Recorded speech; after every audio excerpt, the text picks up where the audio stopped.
welcome back to another Bee Fun Friday. It is the beginning of July and I happen to be out here in a sweatshirt and jeans today, which is a little bit chilly I think for July. But I wanted to bring you some more facts about bees, and today has to do with what bees pollinate and what they don't pollinate. And I've got mosquitoes today. Anyway, so my title was Bees Don't Like Spinach. Well, that's pretty much true. They don't eat spinach and they don't need to pollinate spinach either for spinach to grow. There are a couple of different reasons for why bees would not pollinate certain plants. The first is that some plants are pollinated by the wind. Corn is an example of that. The pollen is light enough that the wind blows and the pollen kind of scatters in the wind and goes from plant to plant on its own that way.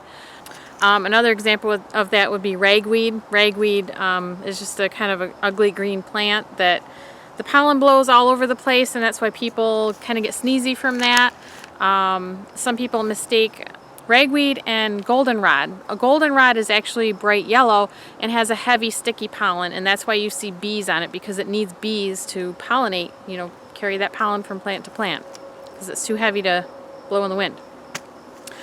Some plants are self-pollinated, like tomatoes. Tomato plants don't need they don't need the wind or pollinators to carry the pollen from blossom to blossom. Some plants already have both reproductive parts in them, so the pollen is already there and it kind of does its own thing either on that one blossom or a blossom on the same plant.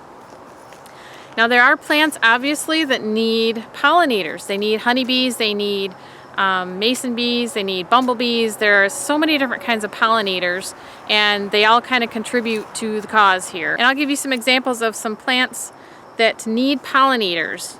Cucumbers and melons like cantaloupe and watermelon need pollinators. They need the bees to carry the pollen. Also fruit trees and berries.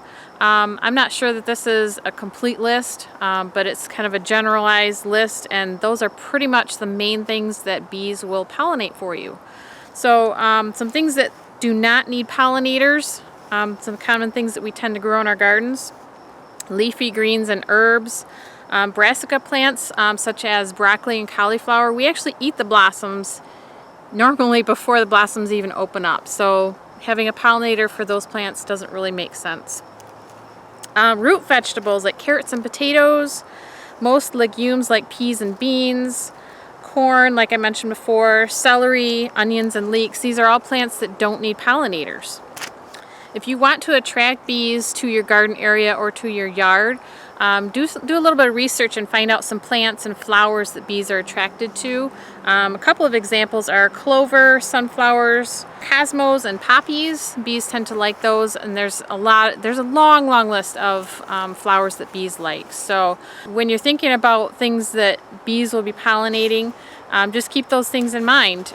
Some things you want to plant because you have bees around, and other things it's not really going to matter. So just bringing you some more facts about bees, and if you have any questions, leave some comments below or send me an email. Also, if you have any more information on this topic that you'd like to share, I'm all ears. So I'll catch you guys later. Have a good summer.